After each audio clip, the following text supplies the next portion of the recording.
Hello, this is Matt, and you're listening to That Time We Woke Up in a Podcast and Had to Explain Manga, our heated adventures over analyzing manga we find interesting, otherwise known as the Over Manga Cast. This week, we read the first 20 chapters of Kaguya-sama, Love is War by Aka Akasaka. Be sure to keep your guard up, because I'm going to get you to admit that you like listening to this, because it's not like I like you listening to this or anything. Idiot. Enjoy the episode.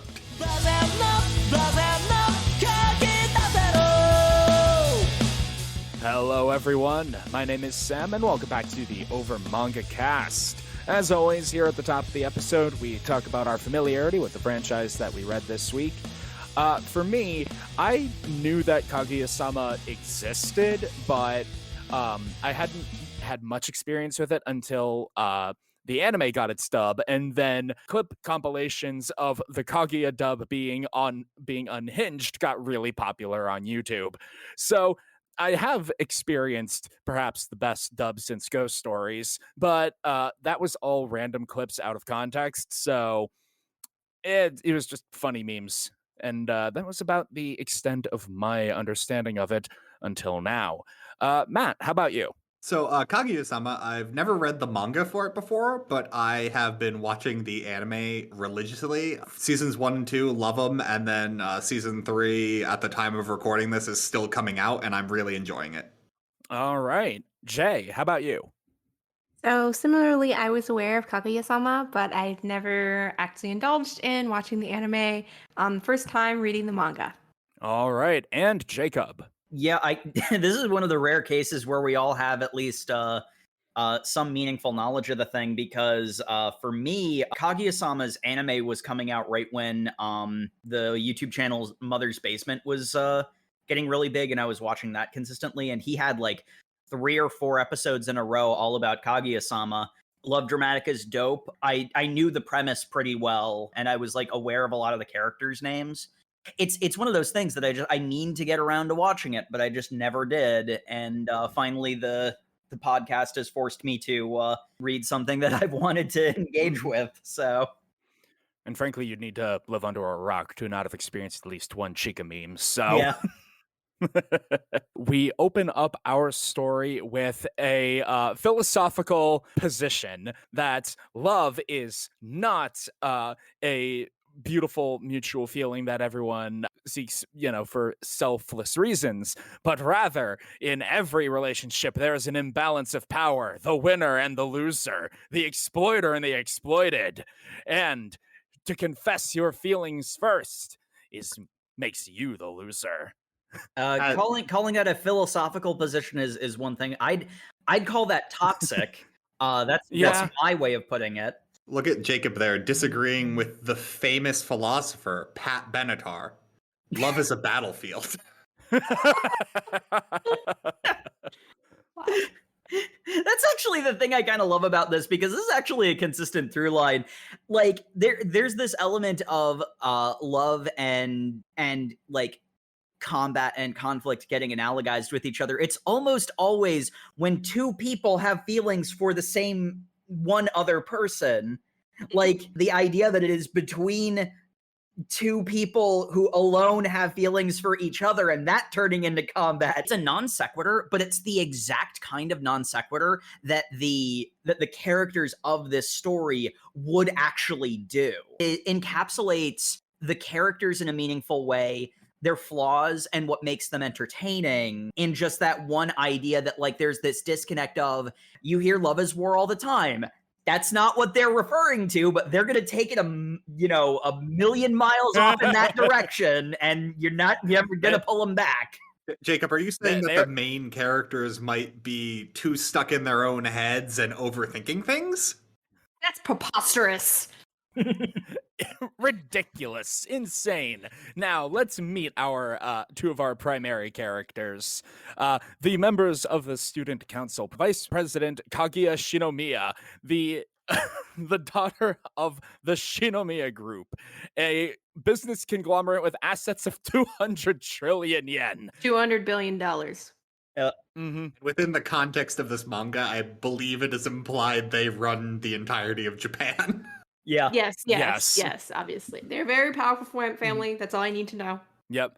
And she is the perfect heir to this perfect family with a wide array of natural talents.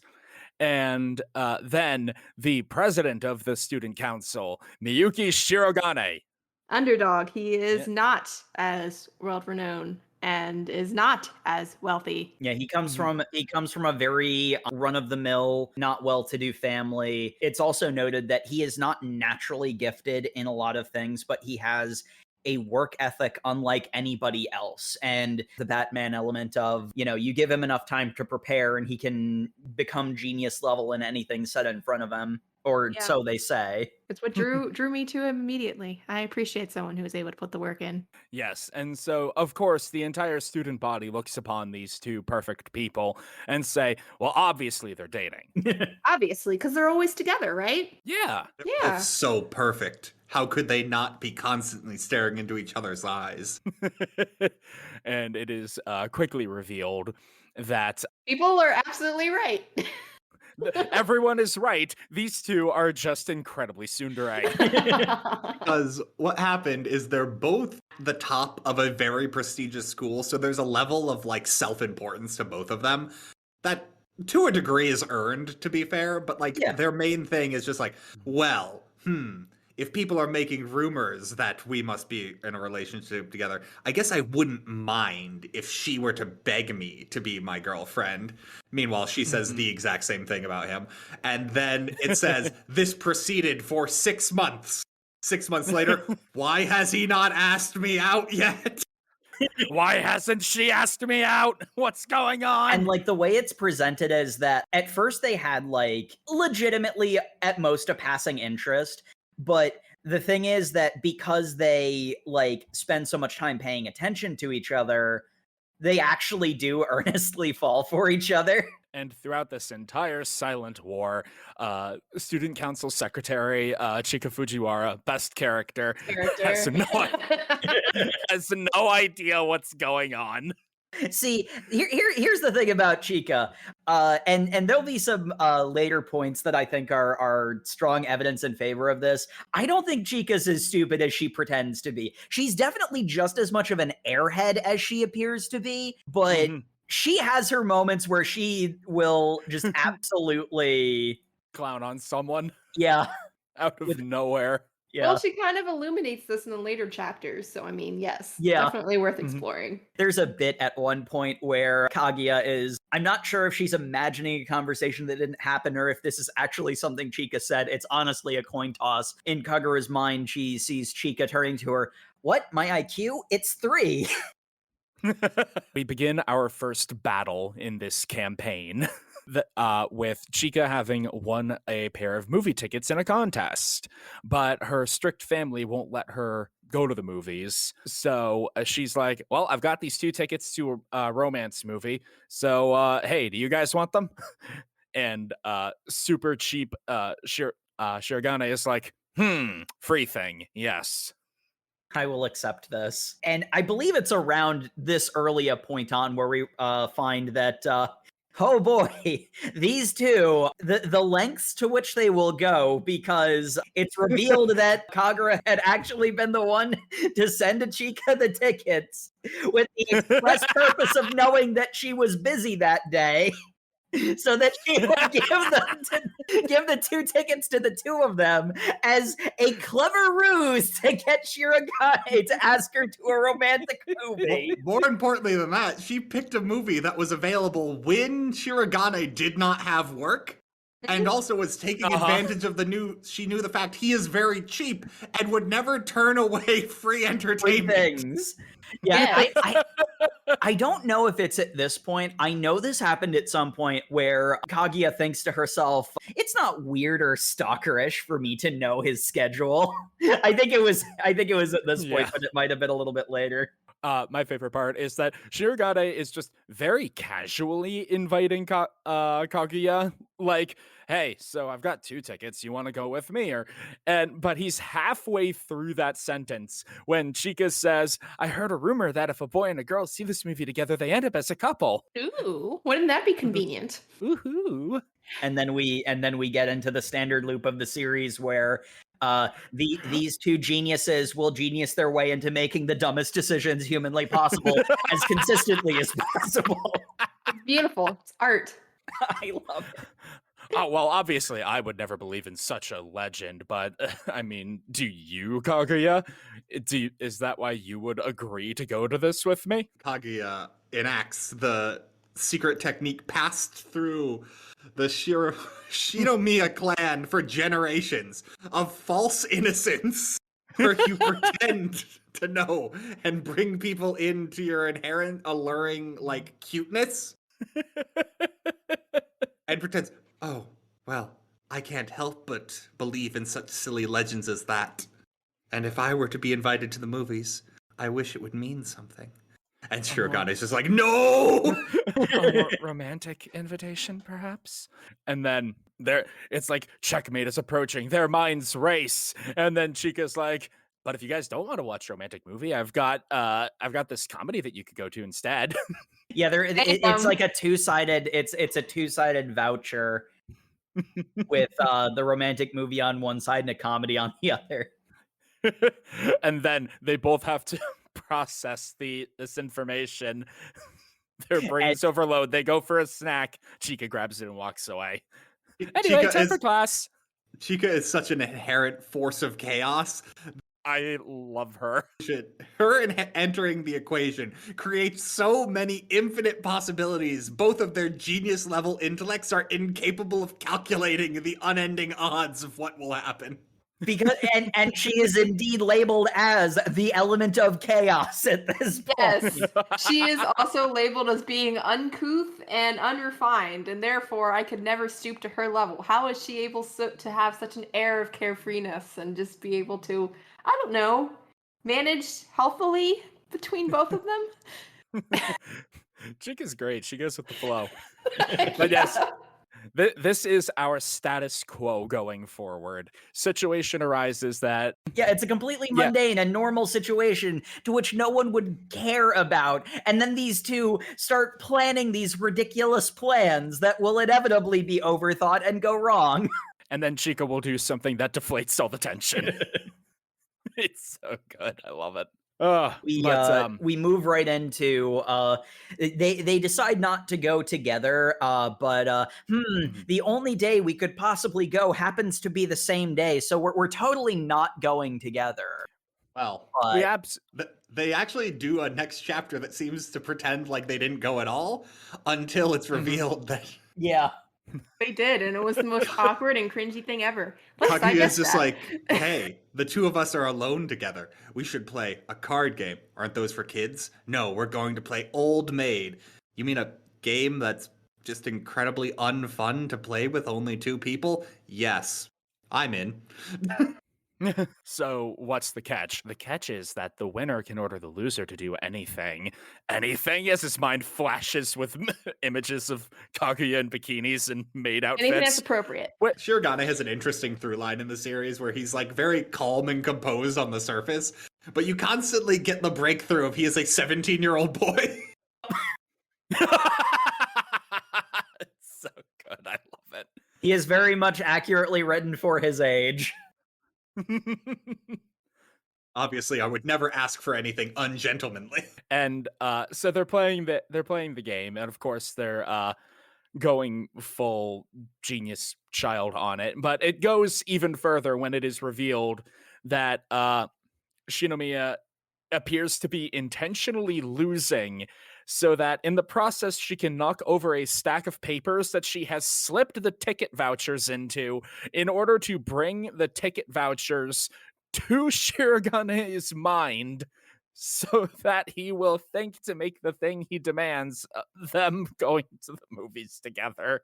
Which is an insane plan. And the doubly insane thing is that Shirogane picks up on this halfway through the card game. And realizes that it would have worked on him. He turns it back around on her. He when she's spreading over her cards, he swipes the tickets out of the stack of papers. He pulls the greatest subtlety move ever. Well, I don't know. Is it as subtle as when Yugi took off the Millennium Puzzle and attached it to the No, because that wasn't turntable? subtle. That was just magic. Fair. I have an entire rant of that if you want to go listen to the Yu-Gi-Oh episode. I remember it clearly.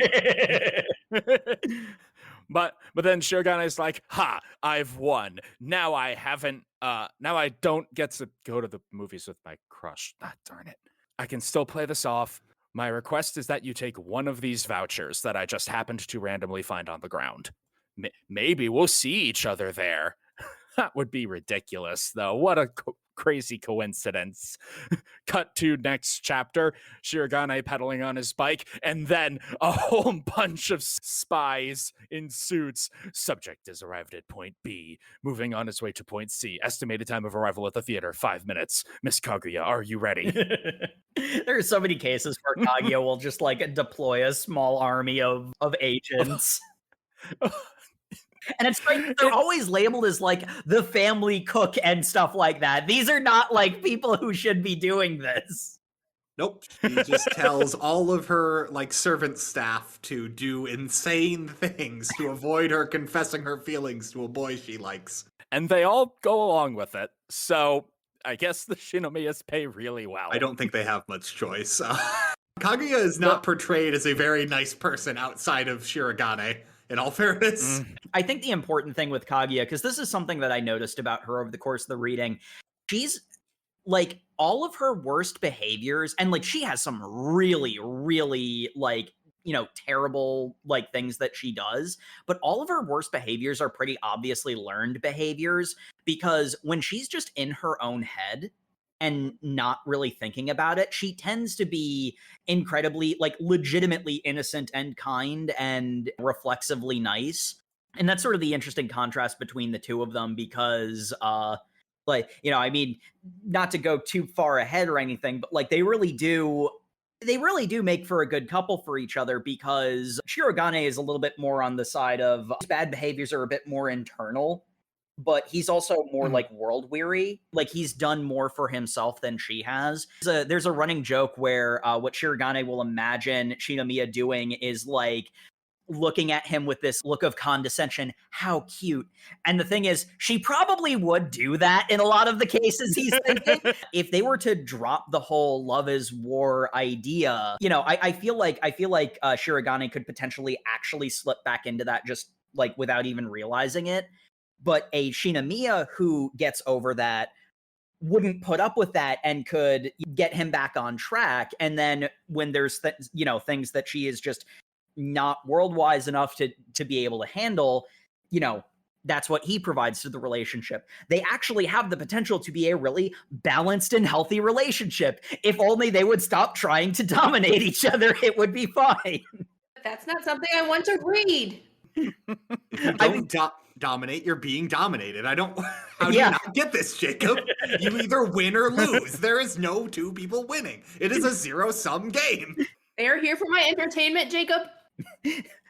Well, no, that's the whole thing, and thus the series. But yeah, the obvious conceit that, hey, don't look at rom-coms for healthy relationships because healthy relationships aren't funny. Like, exactly.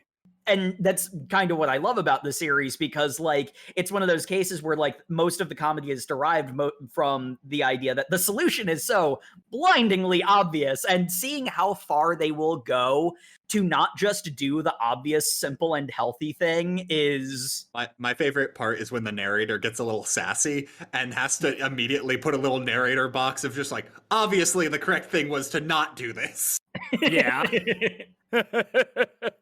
I kind of wonder who the narrator is, because if the narrator was actually one of them, like in the future, I wouldn't be surprised. The narrator seems to have a slight leaning towards being Kaguya's voice, in my opinion. In the anime, the narrator is like a very older Japanese man, so it's got some comedy of like the narrator is like a documentary announcer, a documentarian. Yeah, I could see that too.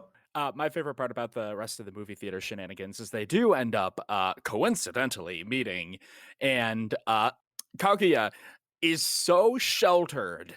She has yes. never done anything for herself. So she goes to redeem the prize voucher for a ticket. She doesn't even know to do that at first. She doesn't even know to do that at first.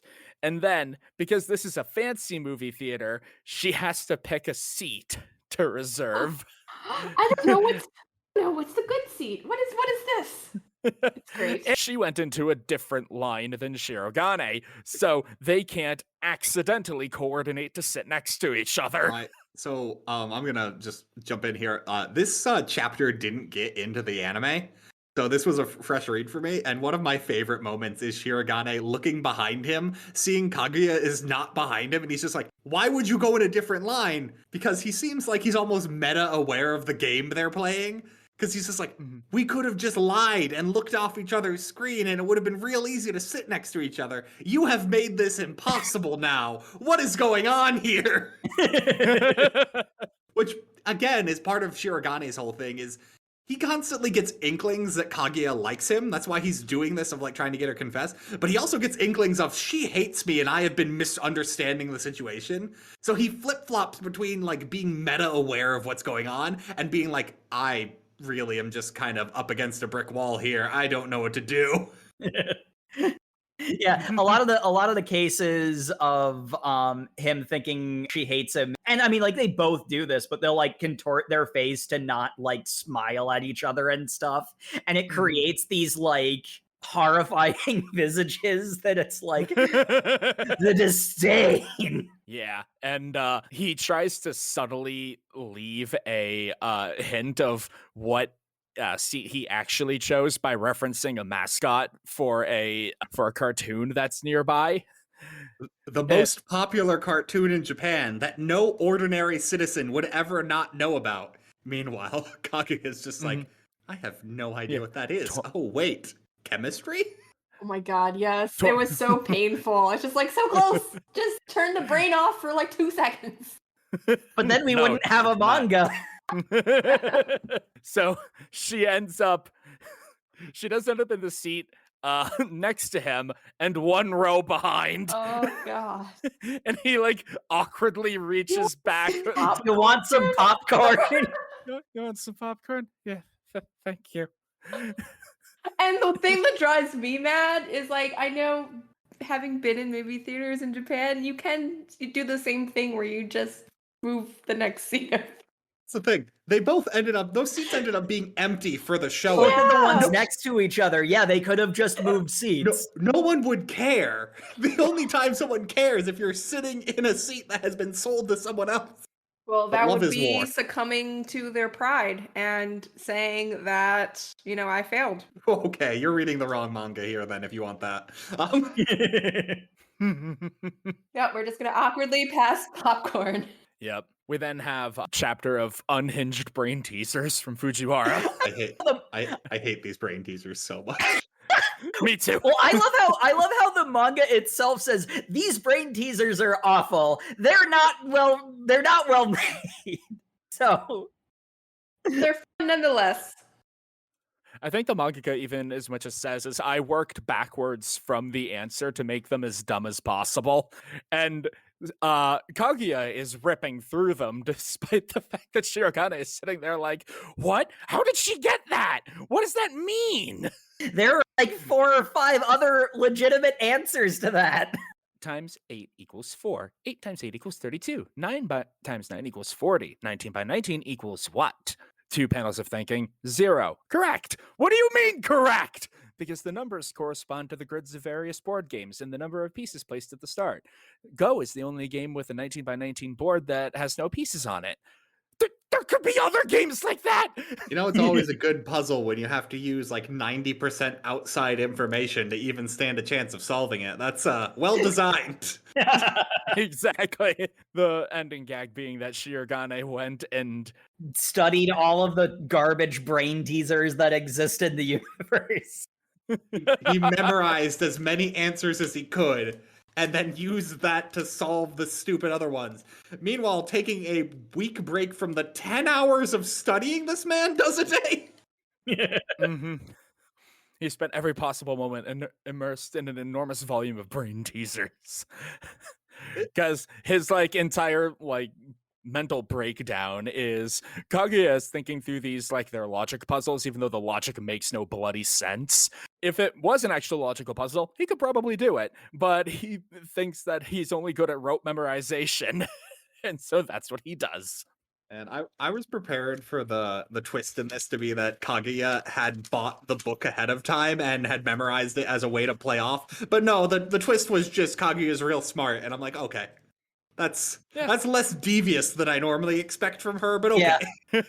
Well, the other thing is that it establishes that like these sorts of like magazine brain teasers are a hobby of hers. Mm-hmm. So like she's used to the kind of illogical logic, and like that's just not something that Shirogane can handle.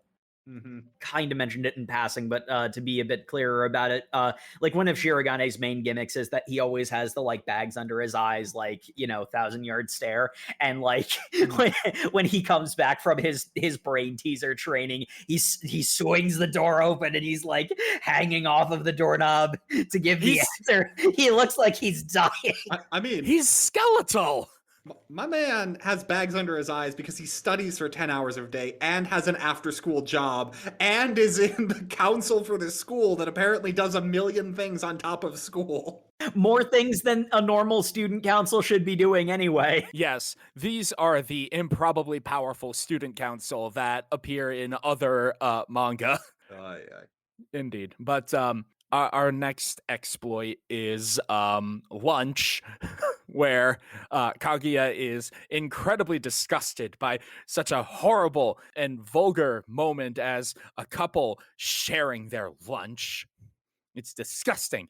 Students at this prestigious academy should be more refined.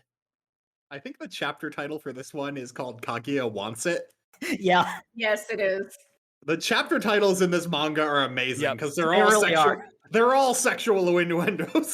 Yep. All of them correct. You're not wrong. Yeah.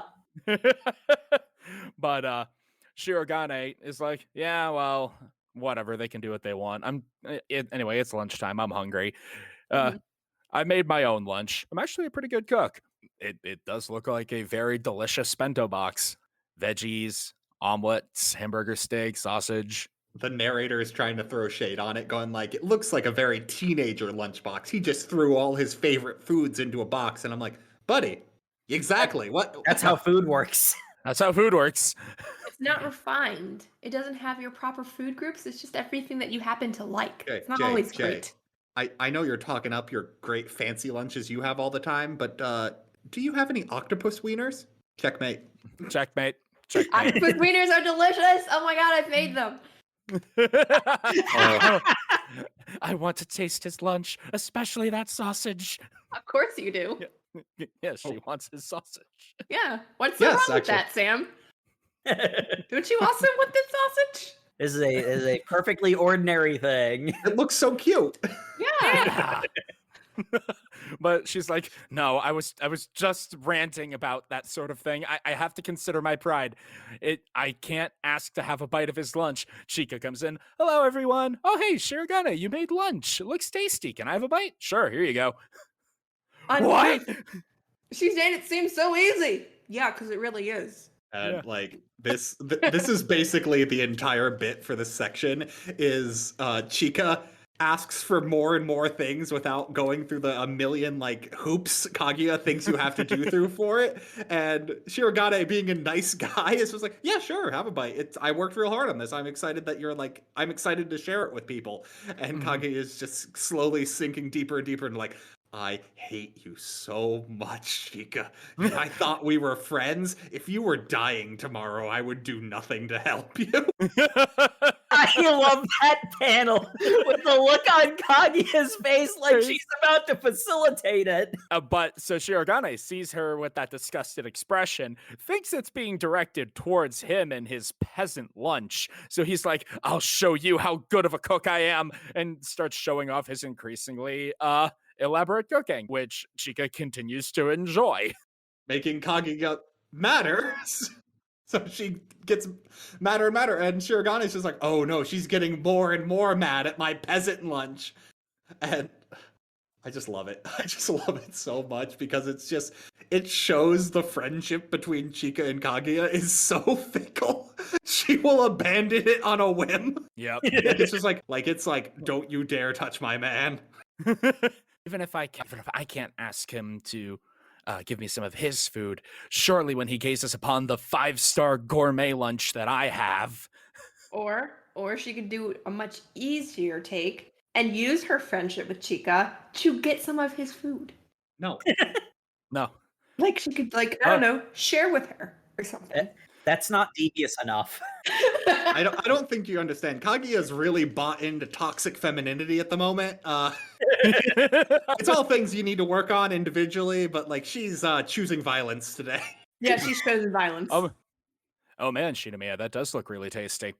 Anyway, yep, time to eat. Favorite part is when she gets down to the end of like getting really upset when he gives him one of the octopus wieners, and Kaguya's just like, you airheaded monstrosity, you're more cow than person.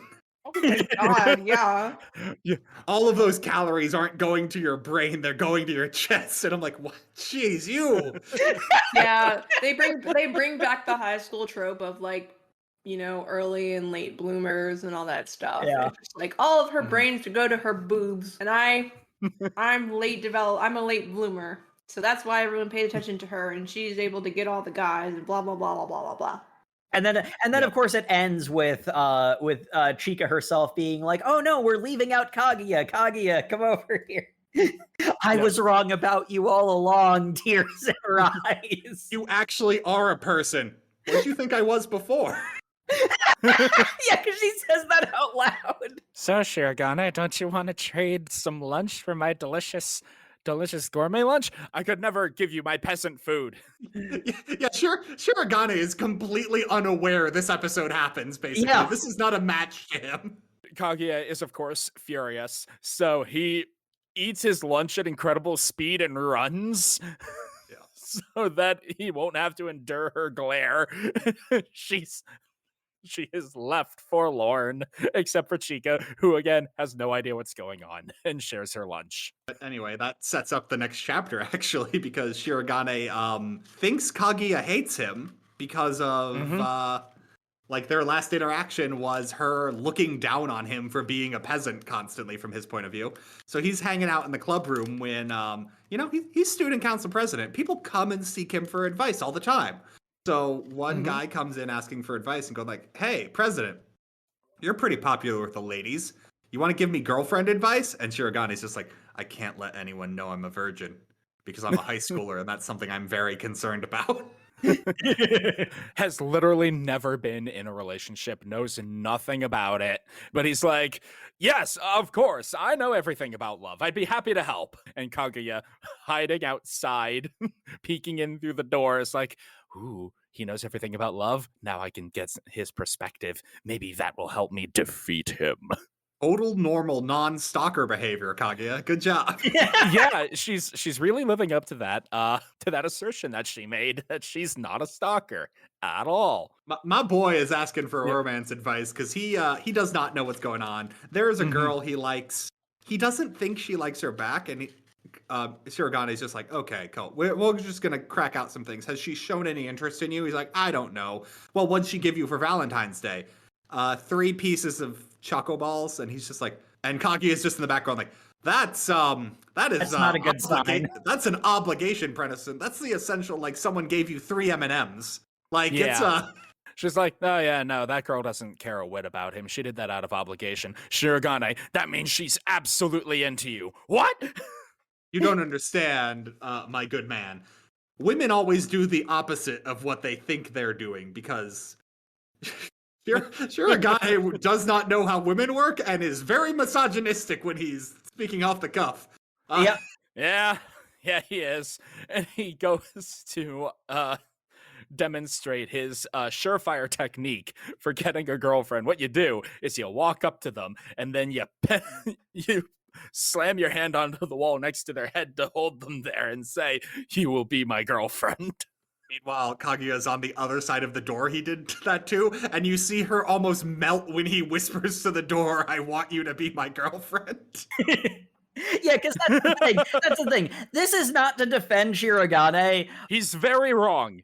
It is also the case where like he's going based off of his experiences with Kaguya, who is also not particularly good at relationships or has a healthy perspective on them. So it's understandable why he's making these mistakes. We also kind of skipped over my favorite joke in this was the guys then asking, well, there was this one time they asked if I had a girlfriend, and I said no, and then she turned around and all her friends started laughing at me.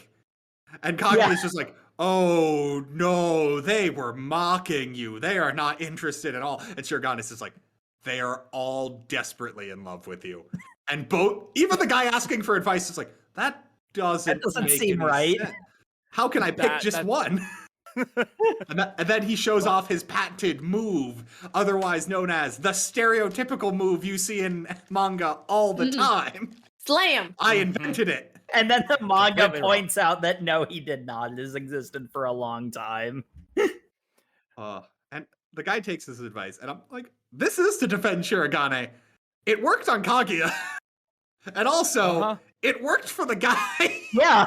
Yeah, it works for the guy. He gets the girl. Though I don't think that's for the right reasons. Yes, it is definitely not for a good long-term relationship, because the reason she'll be pressured into saying yes is because she's scared shitless. This will be followed up on later, though. Yeah. My favorite part is the side character who we get what Shirogane is saying her thoughts mean. He's just like, oh boy, he's single. And then we get at the end of the panel is her crying because he's dating the other girl. Yep. And she shows up in the background and in like the bonus like sketches at the end of panels a lot, and I really like her. She's got the brown hair with the tiny pigtails. Obviously, Yeah. So she's ugly. She's always crying when she sees them together. The guy asking for advice is like, wow, you're amazing, President. No wonder you and Shinomiya are together. Well, actually, we aren't. It's also a weird thing to just assume. You aren't? Yeah, actually, I feel like she kind of hates me lately. and Kaguya hearing this, I don't hate you. Did I say something wrong? No self-awareness. Maybe you just couldn't start out of nowhere glaring at people. My favorite part, too, is this is when Shirogane notices Kaguya has been behind the door listening and then proceeds to say a whole bunch of compliments about her. She's basically the perfect woman. And you're like, oh, was he speaking off the cuff? No, he's doing that to desperately get her to stop being mad at her while still having the upper hand in their stupid relationship game they're playing. It's building towards the infamous end. Murder-suicide? No. What? Oh. You said infamous end. I was just going to say, This isn't bone school, already. Okay. Just bone already? Yes, this. I mean, not wrong. The background character, who I think is named Tsubasa, he ends up getting the girl with the irrational advice. Poor thing. Yes, because she's scared shitless. I told you, it's gonna work, but not for the long term. In all fairness, we do get to hear her side of the story later. I don't think she's 100% innocent in this situation. Oh, no. Okay. That's for later, though. We'll digest that. Yeah.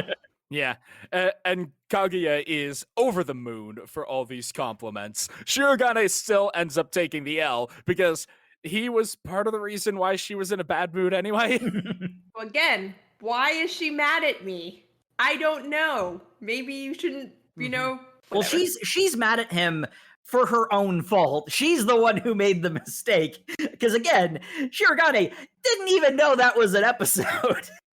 I mean, then I guess if she were reflective in any way, which she is not, don't be such an open book.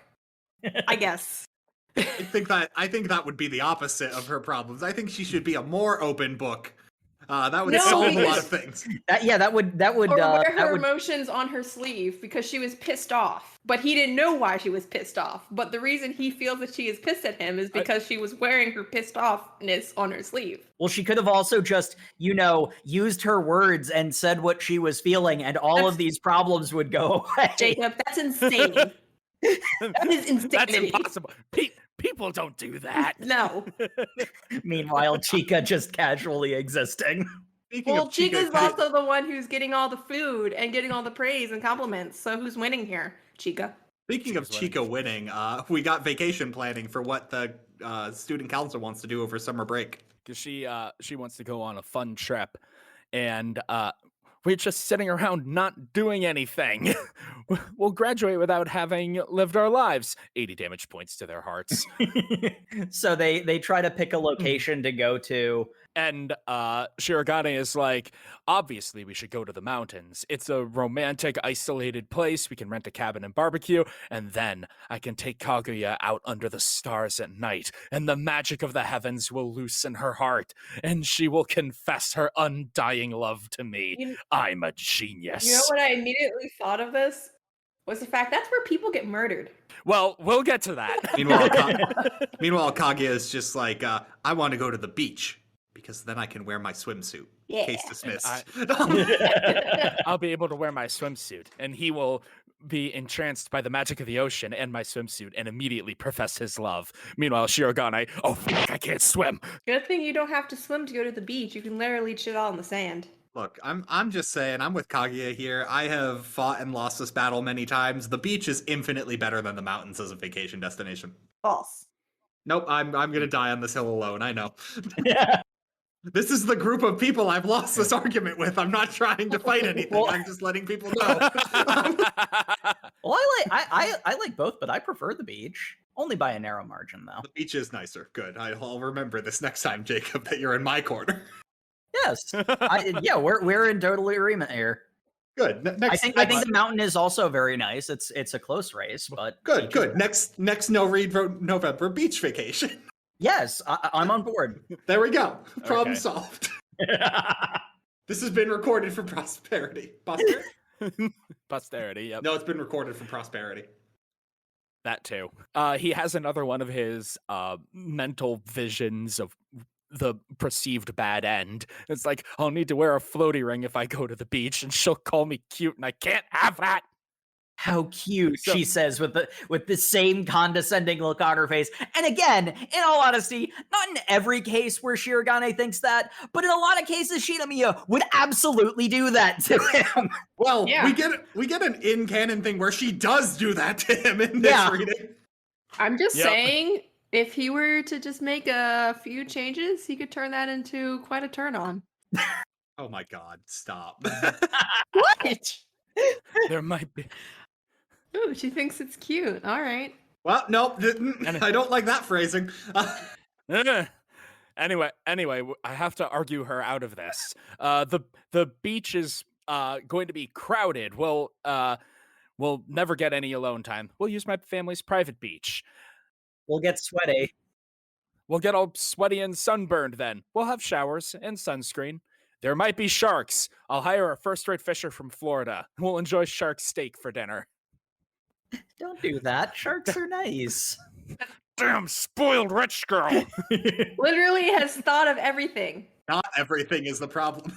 Yeah, Yeah. because she starts arguing against the problems with going to the mountain, and we learn that Shirogane has a weakness besides swimming.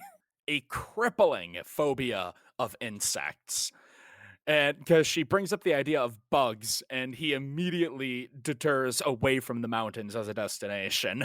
We should go to the beach instead.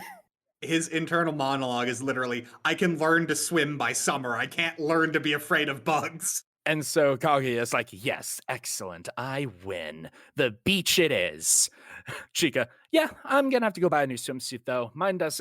My old one doesn't fit me anymore. I love her reaction to that. It's just Kaguya with like a staring face of, oh god, what have I done? No. It'll be crowded. We'll get sweaty and sunburned. There will be sharks. If we were to if we were to compare ourselves in means of ammunition, I am but a handgun while she is a tank. A BB gun to a howitzer. Obviously, if we both wear bikinis, Shirogane will be entranced by her instead of me. I can't have that. We're going to the mountains. I want to go to the beach. We're going to the mountains. I want to go to the beach. They have argued themselves into the opposite position. And they just use each other's arguments that they had already. Chica just jumps in and like, well, no, when I said I would like the mountains, what I meant is I wanted to go to a super spooky mountain known for ghosts and graveyard soil, and we can summon ghosts. And there will be an exorcism, and we're not doing that. We'll table this discussion until next summer. I'd rather go without Chica than go there. Yeah. I mean, hey, this just further proves that Chica is best character. Yes. I want to go to the spooky mountain. Yeah. Sounds interesting. I want to go to the spooky beach. I just realized, I think I mentioned, I think that's just the Caribbean. Look, sharks for me are a bonus if we're going to the beach. I love sharks. No, I don't know if shark steak would actually be tasty. I don't want But shark steak. I want to see live sharks. shark steak is tasty. It's one of my favorite Assume it would be foods. pretty tasty. Probably would be. But I like ocean Probably. puppies. The next chapter is it's kind of standard, but in terms of the battle structure, the two the two combatants are staying late at school and get into a game of 20 questions. Except because Shirogane is so smart, Kaguya only gives him 10. Well, more importantly, he should know her so well because it's a game of how well do we know each other after spending About a Months year. About a year. Yeah. intensely studying each other, wondering who's going to crack first. So they play Indeed. 10 questions about what is the thing that Kaguya is thinking of. Mm-hmm. And Shirogane narrows it down with, look, I'm no 20 questions expert. I think a lot of his guesses were not optimal plays here. Mm-hmm. Is it warm or cold? Why would you ask that? Yeah. That could be anything. Is it something you can touch? Yes. It isn't a word or a concept. Is it an electrical appliance? No. And he continues to narrow it down until it seems like it's a description of him, also from his own kind of. Is it Self-important. handsome, incredibly intelligent, with light-colored hair and piercing eyes? Yes. Yes. Is it? The important thing was, was it something she liked? And she said, yes. The cutesy expression on her face. Is it alive? Yes. And he's like, hold on. Is it me? I am touchable and not an electrical appliance. The base criteria. Well, one of them was, is it owned by you? No. Not Yeah. yet. That's not a yes or no answer, Jay. You'd be bad at this game.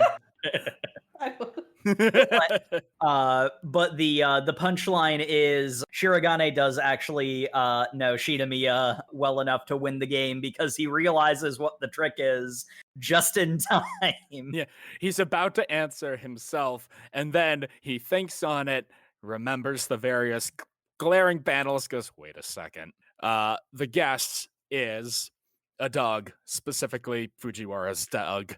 And Kaguya is so disappointed because she 'Cause- turns the page.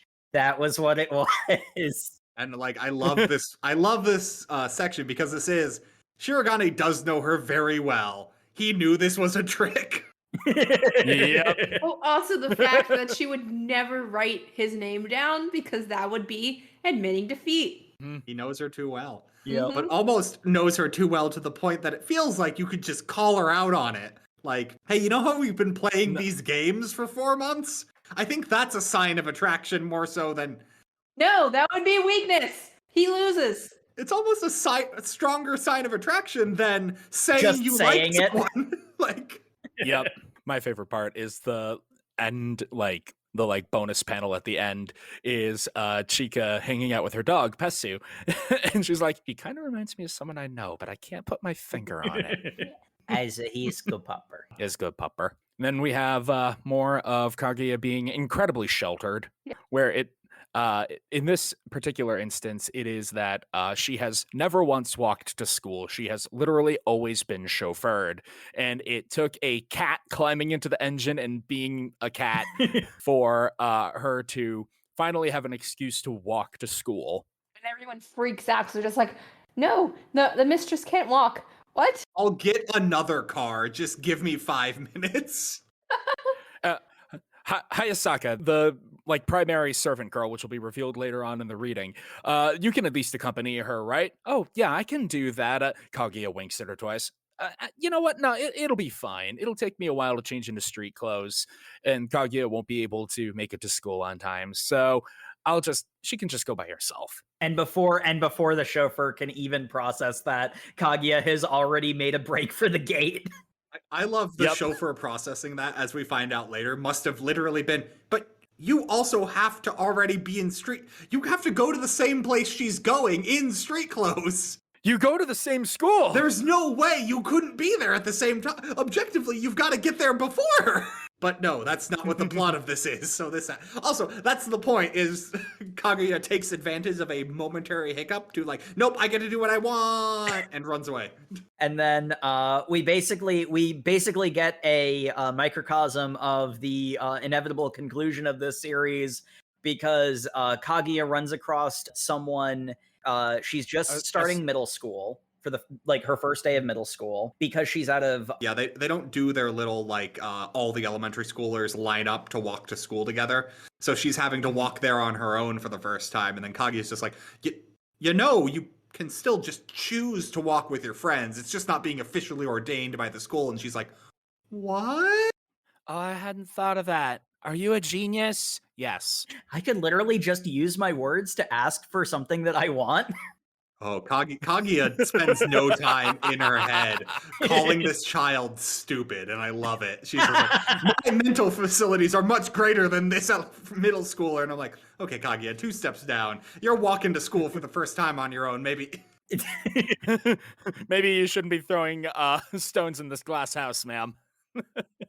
Unfortunately, that sends her in the wrong direction away from school. So for the first time ever, it looks like she might actually be late to school, but totally not stalker behavior. She knows the exact route that Shirogane always goes. Yeah. Well, that was just the second part was accidental. She was planning to go be a stalker on his route, but then she got turned around and then wound up trying to oh, I don't have time to be a stalker. I need to get to school. I have 3 minutes. And then she gets to a red light, and Shirogane comes up on his bike and is just like, Kaguya? And she's like, oh my crush. And he's just like, you idiot, we're both in student council. We cannot be late. Get on my bike. But that's illegal. School rules trump laws. What? But propriety, it is more proper for us to be on time. Get on the bike and hold on. I'm going to fly. And yeah. I love the implication of this, that Shirogane is always getting to school at the last minute, because my boy does not sleep. So they get to school on time. It's actually a pretty wholesome chapter overall, despite some of the fridge logic. Well, no, it's wholesome up until the bonus sketch at the end, where Kaguya is just musing to herself. If cats keep ending up in the engine of the car, I get to keep walking to school. Kaguya, no. Kaguya toys with mischievous thoughts. I would not be surprised if she adopted every cat from every shelter in Tokyo. It was like, I will now strategically insert them into all of the cars. I could see her trying that. See her thinking that's a good plan, then realizing she can't handle animals. Yeah. Yes. Yeah, it wouldn't last very long before the problems become clear. Who am I kidding? She'd get Hayasaka to do it. We have another kind of basic chapter, but I really like this one for the bit, because Kaguya is staying late after school. She notices the light is on in the student council room and goes to see what's up. And Shirogane has passed out at the desk because, again, my man's does not sleep. And she smiles at him, walks over, brushes his hair and his eyes, and whispers his name. And it's like, sweet moment of youthful innocence. Wrong! What you are actually observing is wicked deception. Hit the replay button. We're watching this through the correct lens. I will plant a subliminal suggestion in his mind while he sleeps. I brushed his eyelashes in order to determine if he was in REM sleep or not. And since he is, I can now infect his mind and dreams so that he will be forced to reveal his love for me. What she says is she's like, okay, first I gotta kick him into active dreaming. So I'm like, this is a dream. You can do whatever you want. And then like she's in the middle of then just going like, hey, I like you. And then that gets interrupted by Chika barging through the door. I forgot something. Oh, hi Kaguya. What are you doing here? Nothing. The entire time Kaguya is just going like, Chika, shut up, shut up, shut up. If he wakes up, shut up. Ooh, Shirogane's asleep. How undignified. We should punish him for that. Pulls out a marker. Wait, what are you doing?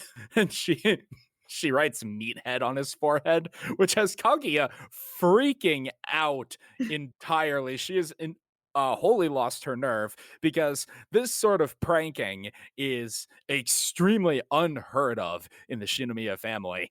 Meanwhile, she's imagining like someone getting cut down for a similar slight with a freaking sword. Yep. Meanwhile, Chika's just like, oh, I know Shirogane won't care. Ultimately, this marker washes off easy. She's so ruthless. Does she lack human empathy? What do we do? Oh crap, he's waking up. We gotta get out of here. Run! And then Wait, I'm leaving behind wipes so that he can wash it off and it won't be bad. And then Shirogane wakes up, notices there's ink on his forehead like immediately, wipes it off, and then we get the like second degree, fourth dimensional thinking here where Shirogane is just like, but you are not the only one playing a game, as he's like remembering his dream of her confessing, and it's implied that he was awake the entire time. Either that or he felt, because she checked REM sleep, so I think he purposely fell asleep to incite this situation. It's an insane degree of planning. No, I thought the guy just dozed off for a minute and he wasn't yet in REM sleep, but she was just like, oh, he's still vulnerable. I'd take advantage of this. And he was just like, yeah, confess your feelings so I can wake up, and then Chika comes in and ruins everything. I love it. Chika is best because character. Chika's best character. Yep. She can't ruin anything. She makes it infinitely better. We then get I'm feeling attacked. You should. It's a roast. Look, I'm not saying there's a lot of elements about Shirogane that I identify with, but I don't know where the sentence is going. The fact that he incredibly stubbornly to be refused to get a smartphone despite living in the 21st century. I was sad that when my old phone died, I couldn't find a flip phone to replace it. Or Kaguya. You were so resistant. No matter how hard I tried to persuade you, you kept insisting that you didn't need one. You weren't going to conform. You were so set in your ways.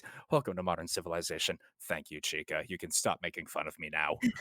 Don't talk to me like I'm a caveman. That is both Shirogane and me. My favorite part was when the manga described him as antediluvian. That's when I knew, oh boy, it's just Jake. That's a word I forgot existed, but yeah. In a blink and you'll miss it moment, in the flashback panel where being bombarded with advertisements, Shirogane finally caves and gets a smartphone. You can see Hayakasa in the background. On her smartphone. Like the first time I'm like, isn't that Kaguya's like main like attendant, like Maybe. Personal attendant? Considering Hayakasa has only showed up once at this point, you'd be forgiven for just assuming that's a standard like a background character. Yeah. And it's like they haven't reused character designs before. That's kind of weird, right? And then it switches to Shinomiya's perspective, and it turns out that literally everybody that was bombarding him with advertisements was one of her spies. Because again, she's insane. They're all insane. She spent so much money. Except Chika. She spent so much money to convince Shirogane that a cell phone was a good idea. All so that he could install Line, the social media app that all the high schoolers use. In fact, You could say that the smartphone is the most essential accessory because it precludes all social interaction. Becoming a line friend is the ticket to love. But the point being that Shirogane is desperately waiting for Kaguya to ask for his contact info online after, just casually friend request with Chica. And why isn't she asking me? This is my contact information. This is so valuable. Meanwhile, Kaguya is thinking, why isn't he sharing his contact info with me? Chica, how dare you just so casually go up to him and... Do you know how uncouth it is for a woman to ask for a man's contact information?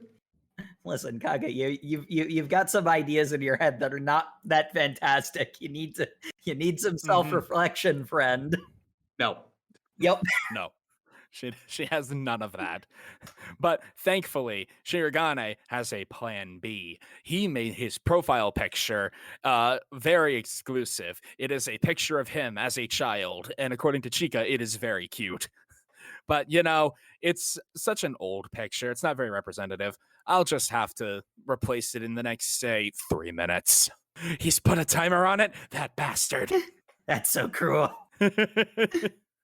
Yeah, it really is the point where it's like, they're not even really hiding what they're doing at this point. Like, it literally is just a game now. Yeah, this is just a sea change for them in a sense. But it ends up being moot in the long run, despite Kaguya making a play to see the profile picture. She guilts him into doing it. He has a vial of crocodile tears. Some eye drops that she puts in to make her start crying.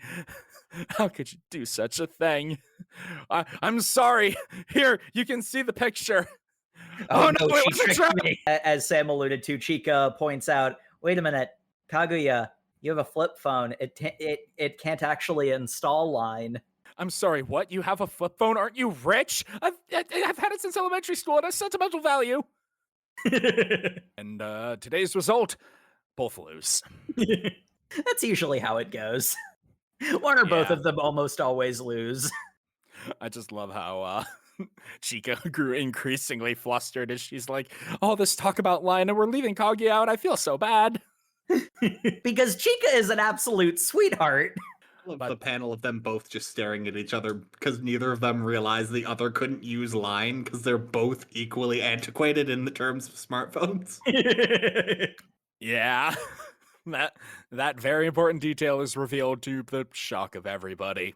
But the next battle involves Kaguya getting a letter from an anonymous suitor. She says that it was just from some rando.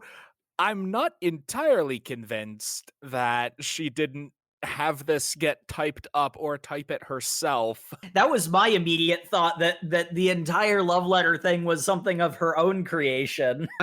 I'm not sure. Like, yeah, that neither gets confirmed nor denied. That's left up to because like we do get established that Shirogane gets love letters and stuff all the time. He unfortunately opens the chocolate to find hair in it. So he doesn't get great attention from women, but yeah. So, but like, I'm believing Kaguya has suitors, but she's also very scary. And then we see that we see the letter at the end in the bonus sketch, and I'm just like, this letter's real creepy and real formal. So maybe Kaguya did write it herself. They don't tell you, and honestly, it could go either way. I kind of love it for the fact that it's sort of left up to your interpretation whether or not, because like honestly, with the wheels within wheels crazy lengths that these two idiot geniuses go to, I could honestly see a situation where Kaguya wrote it, forgot that she wrote it, and thought it was actually from somebody else. Like that's the kind of spirals that these two get into. What she's doing to turn this into one of the battles is she's saying, this is just basically asking for a simple dinner date. I'll humor this individual and I'll go on this date. Shinomiya, that's inappropriate. Oh, Shirogane, it sounds like you might be a little jealous of me doing this. I can't admit that. And he goes to increasingly severe lengths, including saying, I'll tell the teachers and it'll be considered inappropriate and you might get suspended. Doubling down. I can accept that. What do you mean you can accept that? If this person does truly love me, then I'm prepared to give my body and soul for true love. And Shirogane takes 12 psychic damage when he hears the phrase body and soul. Yep. And pictures Kaguya in such a way. So, Kaguya, let me hit you with this one. If I were to, hypothetically, confess my feelings to you, would you forget about this anonymous suitor? Possibly. Are you really that shallow then? Is that really true love then? It's just... I am. I thought we were going to get somewhere for a second, and then he did that so he could continue to have, quote unquote, the high ground, and I'm like, God damn, dude. It's such a good play. Yes. Like, that's the thing. You flip the page and you're like, oh my god, is he confessing? You flip the page and it's him being smug, going like, well, that's hardly true love then. And Kaguya looks defeated and he's just like, ooh, good play. Oh, yeah. Good you play. abused her emotions for personal gain. Good job. And I'm like, Yeah. well, this entire thing was manipulated by her, so... Once again, they do this to each other. Yeah, it's hard to feel sorry for either of them because it's self-inflicted on both sides. I'm just saying this is definitely somebody's kink. Yeah, they deserve each other. Yes. Yeah, Yes. it's Yes. theirs. It is theirs, Jay. You're not wrong. Unfortunately, through social convention, Chika has been brought into this, and she is terrified at the idea of her friend Kaguya being suspended or expelled from school, and so she sobbingly confesses her feelings to Kaguya because Yes. Kaguya said, "I'll only consider calling off the date if someone confesses their feelings to me with tears in their eyes," and then Chika immediately does so because Chika. Because Chika is best character. It's a fact. She's great. I love her. But that is chapter 10 of the 20 that we read. So we are precisely halfway through our reading. We will be taking a quick break and we will resume this campaign when we return.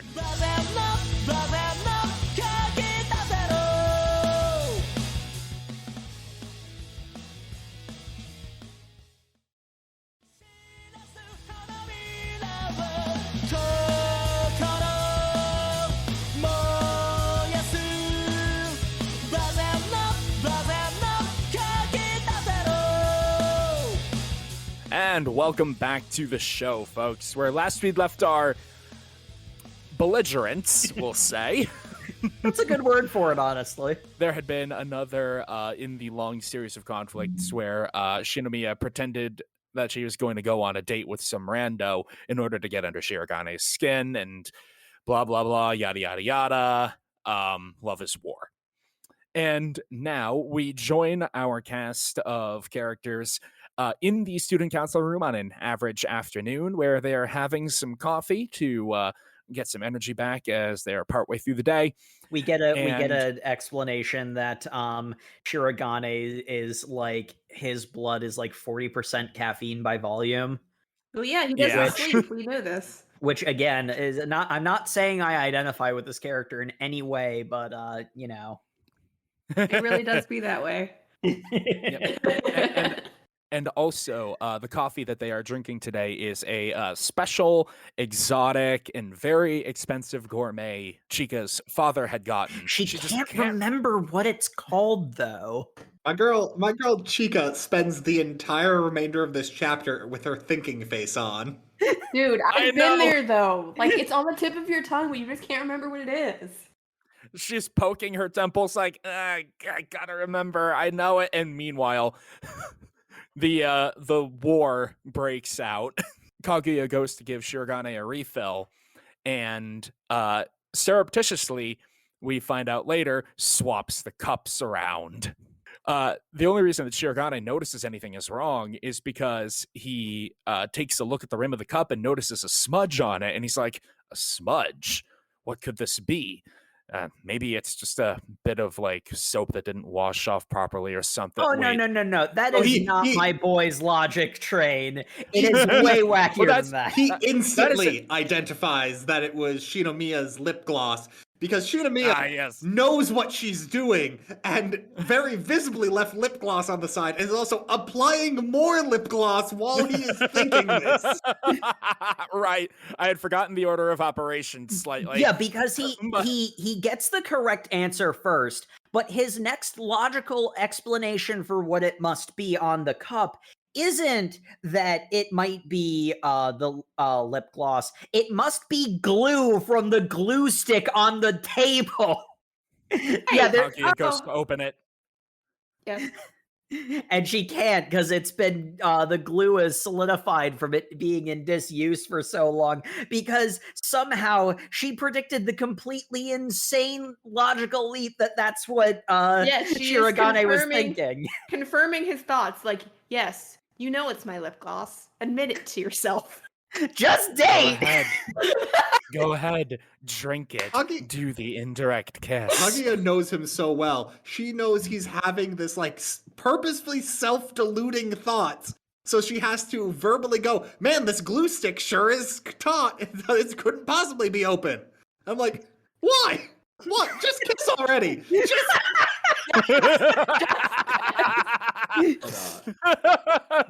Meanwhile, Shirogane is just like, yeah, no, obviously, I've got to... If I just pretend it's not there, then I'll get to enjoy an indirect kiss without being lewd. What? That's not how that works. But okay. Obviously, this is entirely fine. Wait, but it could be this, or that, or... You're right, it could be. If I do this, Meanwhile, And then we swap over to Kaguya, who's like, "Yes, my plan is working. I will get him to engage in an indirect kiss." Looks at her cup, and also I will. Wait a minute, my plan has a flaw. It's not like I would want such a thing, obviously, and it's the two of them stuck staring at their cups while Chica's going, I can't remember. My next favorite part is the very next thing where they both come to the same conclusion and it's just like, oh, Kaguya, it seems like we accidentally swapped cups. I was just thinking the exact same thing. But we're sitting so far apart, it seems inefficient to swap our cups back. Yes, quite, I think... We're just so busy after all. And then they're both just being super lewd.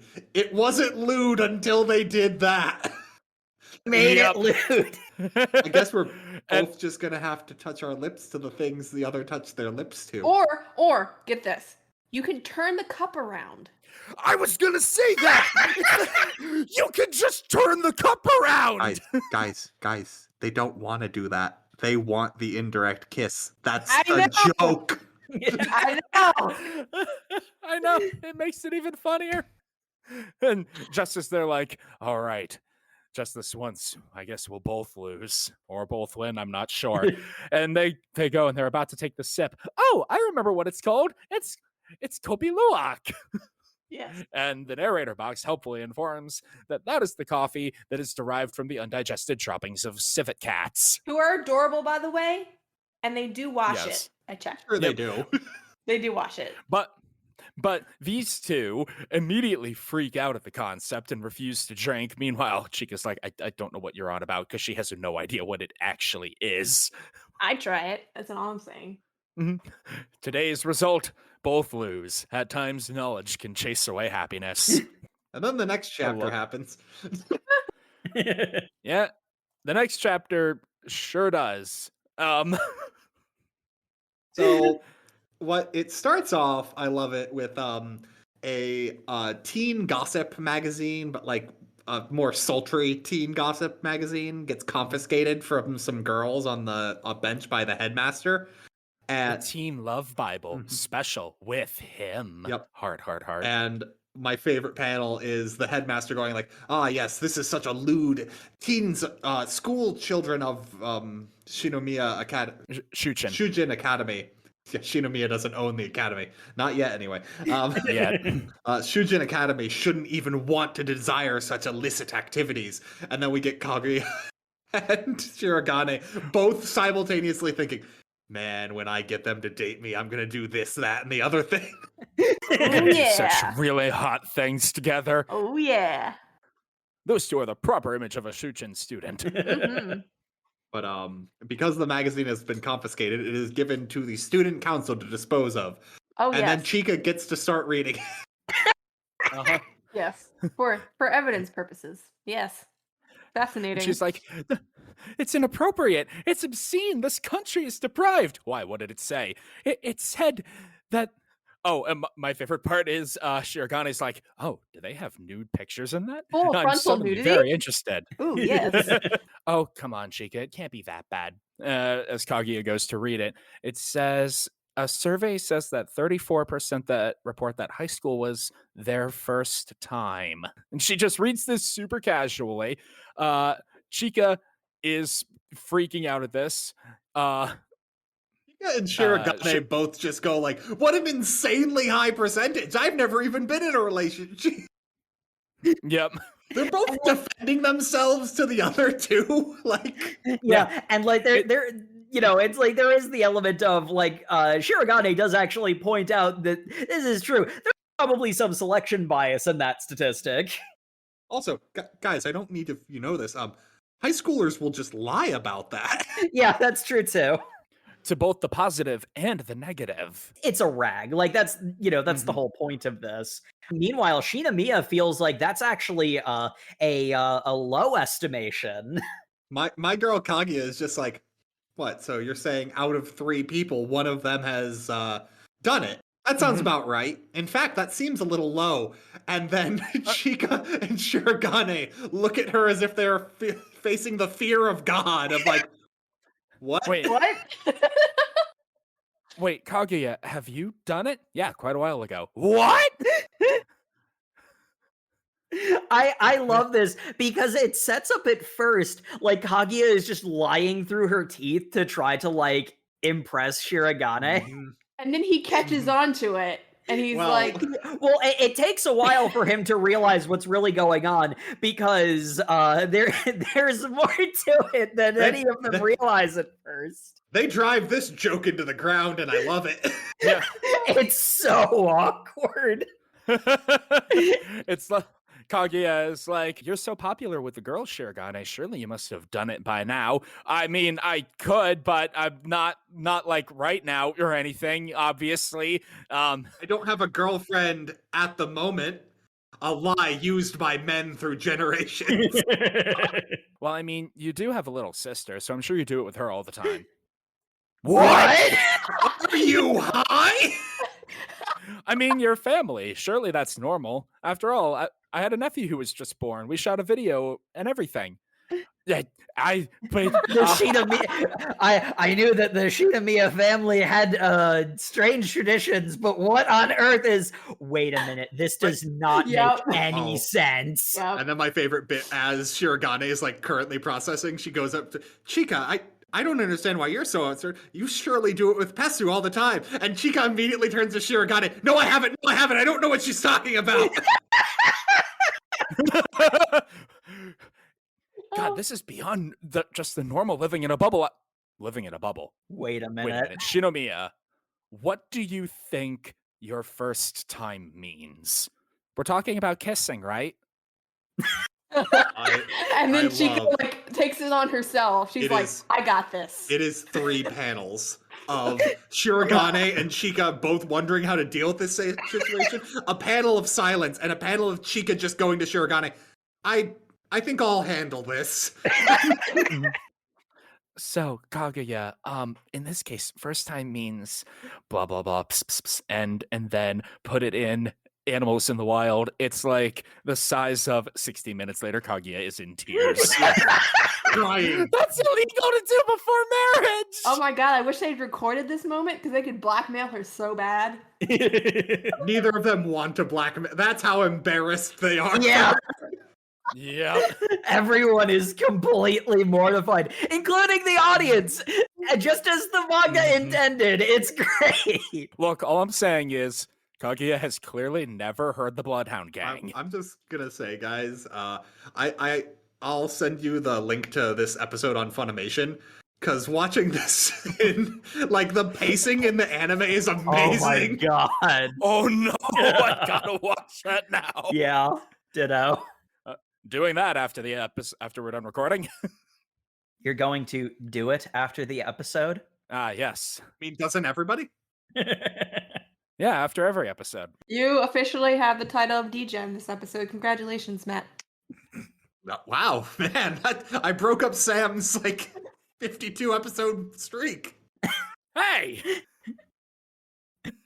Jay's taking it occasionally. Anyway, yeah. So now we have to deal with Shirogane's insect phobia. Yes. The cockroach incident. As he and Kaguya are going through the supplies that all the other clubs have bought in order to basically audit everything. If they don't use their full budget, they'll probably get a smaller budget next year. So they buy a bunch of useless crap at the end of the fiscal year so that they don't get their budget slashed. I see you know how to government. Yep.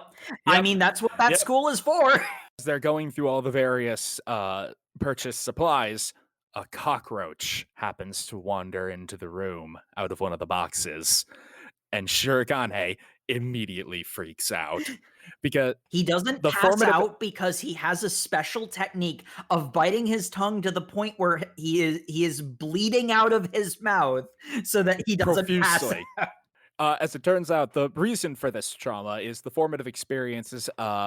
When he was but a young lad, he went on a school camping trip and went to a vending machine at the campsite in the middle of the night to get some juice.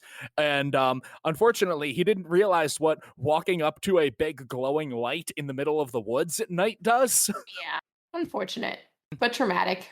Just thinking about that is traumatic. Yeah, it gives me a bit of the creepy crawlies. Yeah, some of those bugs were neat, but a lot of them were like those, like... If you're like a small child, though, in the middle of the night... And like a lot of them were the kind that will like just like smack into your face annoyingly that are just obnoxious at best. So yeah, understandable given his age. Mm-hmm. And he's like, oh, okay, I didn't pass out. The only plausible excuse is I need to get the hell out of here. I'll just shuffle out. Meanwhile, Kaguya, consummate scholar, is trying to taxonomically identify the cockroach. Oh, they're harmless. It's an outdoor cockroach. Probably came in, on a package. Big deal. Yep. But I need to make use of this situation and get him to save me like a damsel in distress. Excellent. This will have him do the big strong man moment, and I'll have an excuse to, like, leap up and grab him so he'll get all flustered. It's perfect. So she pretends being freaked out, grabs onto him, looks at his face at the ashen expression of terror with blood dribbling out from his lips. And she's like, what does this mean? I grabbed onto him and he looks like this. What's going on? He's not reacting at all. As he is busy praying to the powers that be. So eventually he does resign himself to dealing with the cockroach, so he goes over to try to kill it. No, you can't kill it. That would be cruel. Yes, this will show how sweet and kind I am, which will endear him to me. She's asking me to do the impossible. Why? I love his response because it's essentially like, she's asking me to do the impossible, and now I have to do even more effort. And the narrator box, his affection for her diminished at that point. Her appeal has drastically decreased. So how am I supposed to get it outside anyway? Well, I mean, you could use these chopsticks. What do you mean, use these chopsticks? I mean, like this. And she uses the chopsticks to catch a fly out of the air. The Kung Fu movie classic, which Shirogane points out, that's what that is. You and Musashi Miyamoto, not me. He attempts to remove the cockroach, but it starts to fly when he gets close, and because Shinomiya was close to him, like when he freezes up, freezing with his arm around her in an unfortunate location. Yeah. Yeah. But he's too catatonic to know that he is accidentally groping her. But also, in all fairness, what happens in this situation is Kaguya slightly gets grazed on the back as how she has jumped into his arms and reflexively turns away, making everything worse. Yes. At this point, he's just trying to grab onto things, okay? Like, this is just a panic situation. He's frozen. That's Yeah. the thing. He's a statue at this moment. Oh, This is entirely self-inflicted. I didn't give you permission to grab me there. I was grabbing something. Are you saying they're so small you didn't notice? you cannot win! You cannot win! I love that because at that point, the competent one, yes, Chica is the competent one, ladies and gentlemen, enters the room and immediately just removes the cockroach and just picks it up and lets it fly out the window. And that's when I love the joke of, are you saying that they're so insignificant, that they're so small that you groping me is insignificant? And poor Shirogane has no idea what happened. Also has no idea what Kaguya's on about right now is the best part. Because they're both just like, what the... Oh, my favorite joke from this is actually from the bonus sketch at the end of the chapter. Yeah. That was Where pretty great. The cockroach is flying off into the woods. It's like, thank you, O mighty mistress, for giving me my freedom. I shall gather my family to come back and visit you in the future as thanks. And like, no. As a show, Oh, as a yay. show of gratitude. I mean, thank you. Thank you, girl with the ribbon. But anyway, we got, earlier on, we got, some guy-on-guy romance advice. Yes. Rephrase that. We got No. some... It's Nope. accurate. Okay. It was that. No. This time we're gonna get some more feminine romantic advice because it's the girl's turn. But specifically, the girl from earlier that... Did we ever get the guy's name? Tsubasa, I believe. Yes. Tsubasa's girlfriend consults the student council for romantic advice. Nagisa wants to know, how can I amicably break up with my boyfriend? Whoopsie doodle. Feel like we started dating and it was like a moment of passion. But now that we're actually trying to get a relationship to work, neither of us are putting any effort into it and nothing's happening. And Kaguya, very wise beyond her years at this point, goes, maybe breaking up's a step too far here. It sounds like you could just solve that problem. Like, just spend more time with each other. You could start by maybe like listing his good traits. What do you mean? I mean, you could list things you like about him, like he could be sincere or a good student, a hard worker, surprisingly kind, have intense glaring eyes. You're just describing Shirogane. No, I'm not. Isn't that last one a negative trait? Yeah, it's like 2 pages worth of her just describing Shirogane. Kaguya is so much worse at giving advice than Shirogane is too, because she doesn't even put up the front. She's just like, well, no, we'll just do my thing. And we get interrupted by the door getting kicked in. Chica's wearing a detective hat, and she's like, hold on, are you giving out romance advice without the love detective? Yep. She can sense it. She can sense we're talking about boys. Leaving me out of boy talk. Love Detective Chica is here. Why are you out of breath? I'd actually been standing outside the door listening to the whole conversation, but I knew that I needed this outfit, so I ran to the theater club. Yes. And the entire rest of the chapter, the two of them giving increasingly worse advice because they don't want to get outdone by the other. Well, Chica's advice is... It starts off fine. Chica's advice is amazing because it's, hey, how would you feel if you saw your, the desire of your affection in the arms of another?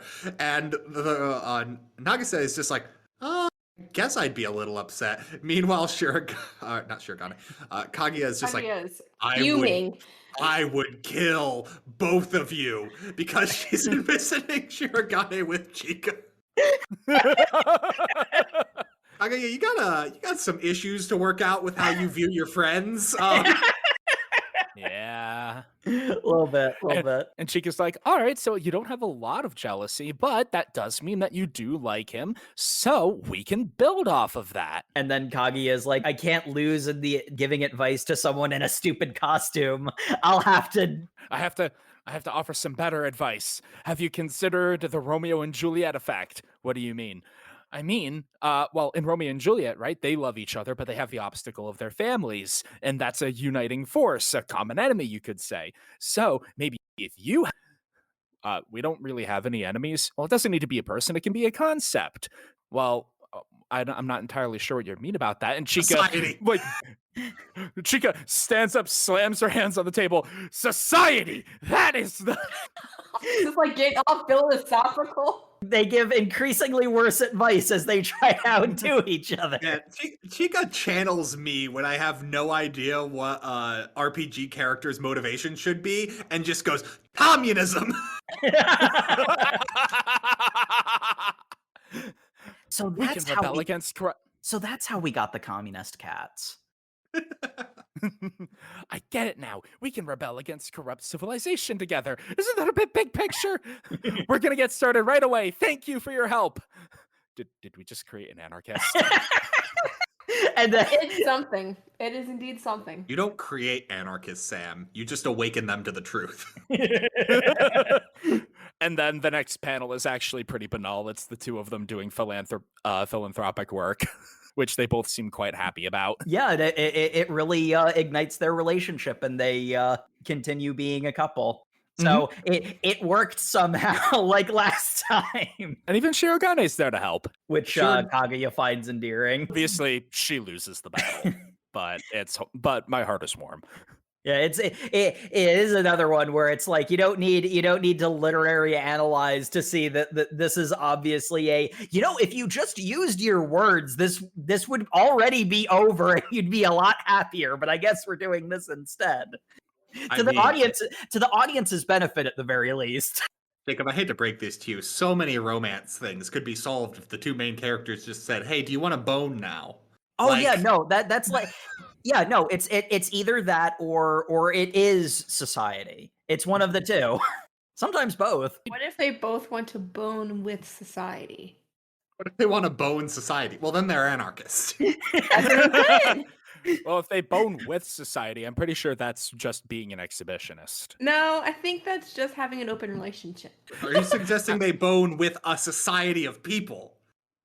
That's just a polyamorous community. I mean, yes. Anyway, it's time for cosplay. Yeah, because the next... Oh, so now we can talk about cosplay because that's acceptable. Yes. So the next few arcs... I the was next a few degenerate.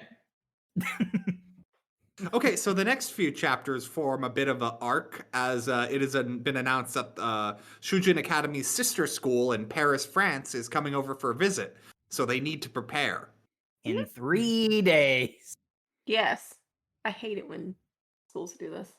Yeah. It's not their problem. You figure it out. So The other thing is, it's not the school's staff who has to organize this. It's the student council in 3 days. My head hurts just thinking about it. They only have 3 people, too. Like, usually student councils have at least 5 members, right? Technically, they have 4. I love the fact that the treasurer gets mentioned as he does his work and leaves. Oh, right. He's in a bonus chapter at one point, and then there's also a point where it's mentioned in passing. Man, I feel like the treasurer just kind of just appears and disappears without him ever getting involved in things. Ishigami shows up at the end of our reading, and I love it. Because it's just a bonus chapter implying he's going to be involved more in the future, where it's him from the back just going like, rom-coms never really have anything to gain for adding more male characters. I could just not be here. I mean, he sees the shenanigans. He, noped right out of it. I'm like, I don't blame him. That's probably the smart decision. We have the advantage of the fourth wall to keep us safe. He's the wisest one here. But Chika determines that the go-to plan for this is that they have to cosplay because France is the biggest cosplaying nation besides Japan. A cosplay breaches all language barriers. It will deepen our friendship. Yes. Besides, now I get to put kitty ears on Kaguya. See? Look how cute she is. It's a win-win-win. This also escalates quite rapidly. Oh, God. See? She's so cute. What do you think, Shirogane? Yes, she's very... Trying to subdue internal doki dokis and overreaction. He fails hard because he starts word vomiting sentences that don't make any sense and terrifies Chika. Yeah, because he starts bleeding from the mouth again because he does the tongue biting thing again. Oh, he hates it. In this world, there are things that are meant to coexist. Clover and honeybees, alligators and hummingbirds, avocados and soy sauce, and of course, as the majority of humans love cats. False. No, I'm pretty sure that's correct. And so humans love cats, including Miyuki.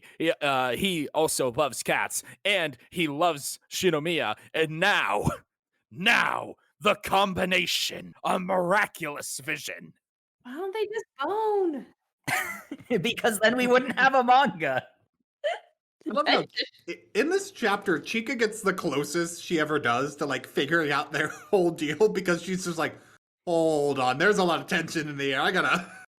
Like, this is actually part of where we start getting into Chika's not stupid. She's just like she's probably about as smart as the two of them are. She's just airheaded and carefree. Because I have a feeling that, like, I don't think that she knows, but I have a feeling she's more aware than she pretends to be and is reveling in the chaos because she has some really uncanny timing in a lot of cases. Yeah, meanwhile, Kaguya is doing like, so I do it like this, right?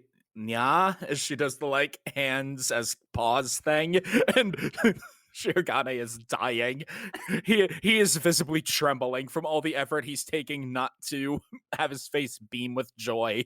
I have to look normal and calm down as he has a death mask of a face. Boy, there's a lot of tension in this room. Why don't we put some cat ears on Shirogane? That'll calm the situation down. Yeah, Chika's like, it doesn't really suit you. That's pretty blunt. Meanwhile, Kaguya, he's so cute! Oh, it's so great, because Chika's just like, you're right, it doesn't shoot. I think Shirogane would look better in something cooler. Maybe some demon horns, and Kaguya is just like, I swear if you touch those cat ears, I will end you. Because Kaguya is not a good friend. No. I think that's reasonable to say. Yeah, but we do at least know that Kaguya and Shirogane are people of culture, as they both like cat boys stroke girls. So they have taste, at least. Yeah, and unfortunately, why are you both being so scary today? Unfortunately, Kaguya, her attempts at keeping a smile off her face don't work. She ends up with the condescending Ice Queen smile. Mm-hmm. My favorite part is neither of them are on board with the other being dressed up for the other. They both think it's a thing, but they're like both so into it that Shirogane is just like, okay, we need a picture. I don't care if she'll use this to blackmail me and is making fun of me. I need a picture of her dressed like a cat. Yep. Chika is going to take the picture, and meanwhile, both of them are like leaning in towards each other. Could you two maybe smile more? Impossible. Okay. I need to burn this image into my mind. I just need to get a little closer and see. And then Chika takes the ears off. Okay, you two are freaking me out. I'm taking these away. It's and like you're possessed. If you can't learn how to play nice, we don't get to play at all. And then they instantly lose interest back to normal. Oh no, they're practically nose to nose with each other. So they there's a moment where they're nose to nose and realize it, and then whoop. Yep. All you can do is tap them a little bit. Just a little tap. Just a little tap. I love it. It's great. And poor Chika. She was legitimately scared. I don't blame her. Like, seriously, you made something that was supposed to be so carefree and jovial really tense and awkward. Oh, speaking of making things that are supposed to be carefree and jovial, tense and awkward, they are assigned a task to go shopping, and they decide they only need 2 people to do it, so the loser of a game is going to be what has to go out. And this game is the Forbidden Word game. Mm-hmm. And naturally, this results in Shirogane being like, now, obviously, I will intentionally lose and also make Kaguya lose, so that way we go together. But the important thing is, I have to lose second so that I have defeated Kaguya. I've defeated her twice. And most importantly, I need to make sure Chika wins. So because I get to pick her word, I am going to give her a word that she could never possibly say, knowing everything I know about her personality. So his word he gives her is check it, which is a great, brilliant plan that could never possibly backfire. Unless Chika was some kind of mad genius or the world's largest idiot. The boundary between the two is so fine. Because she's like, yo, if I talk a different way, then that way, I definitely won't get the word that you gave me, yo. Yeah, what? Your rap impression is terrible, and also this actually makes it possible that you might lose, which means I win, which means I lose. I love how Shirogane's reaction is, I don't know what's worse, the fact that my strategy might fall through, or your terrible rap voice impression. Meanwhile, Chika absolutely destroys both of them. Yeah, because Kaguya's word is like. So Shirogane is just like, I know, I'll give her the opposite, and that will naturally lead her into that form of conversation. Excuse me, Chika, who do you dislike? And then Chika, award-winning actress, is just like, wait, dislike? I don't really know. I feel like I'm disliked by all my friends. I'm constantly left on the outside, and sometimes I just feel so scared and alone, like no one could possibly like me, you know? I feel excluded constantly. Chika, what do you mean, Kaguya? Are you saying you like me? Of course I like you, Of course I like you, Chika. Yo, you lose! Loser! Gotcha! Boom, yo! And Kaguya's just like, I will actually end you. I was being vulnerable in that moment. This is the first time where Kaguya gives Chika a death glare that Chika 100% earned. Saying, Kaguya and Chika have been friends for a long time. I think Chika may deserve some of the attitude Kaguya gives her. That's also fair. Yeah. This is also the best evidence I could say that, like, Chika isn't dumb. She's definitely airheaded, but she is smarter than people give her credit for. So you were lying about that? Well, I mean, I was exaggerating. So then here's Shirogane. He goes into his idiot spiral where Chika, from here on out, I will take this game very seriously. Mm-hmm. Because now it's like, it would be incredibly immoral for me to lose on purpose to gratify my own desires, thus leaving her out. So I have to give this all I've got. I will be serious with this game. Gotcha! What? Your word was serious. I be sure got it too. Yay! Well, I guess Shirogane won by losing, but still lost. Yeah, everybody won, but Kaguya and Shirogane also lost in addition. Yeah. Because it was also the ultimate thing that he said, where it's like, and now Kaguya got last place and I got second place. It was exactly what he wanted, but he wasn't happy about how it turned out. They have to plan for the shopping trip. I forget who suggests it between the two of them, but one of them suggests that, we'll just text after we go home from school. I think it's Shirogane who says that. Shirogane is probably actually not playing the game at this point. He's just genuinely busy after school because he has a job. So this is actually where we are formally introduced to Aka Akasaka, who is the personal assistant to Kaguya, as all of the Hayasakas have been personal assistants to the Shinomiyas for generations upon generations. And Aka Akasaka in particular is about the same age as Kaguya and has been attending to her since they were both small children. And I love the look that she always has on her face of just being so absolute. Like obviously she cares a lot about Kaguya legitimately, but she is also so done with Kaguya's nonsense. She has had to live with Kaguya so long, and Kaguya does not have a filter around her. She is done with Kaguya's shit.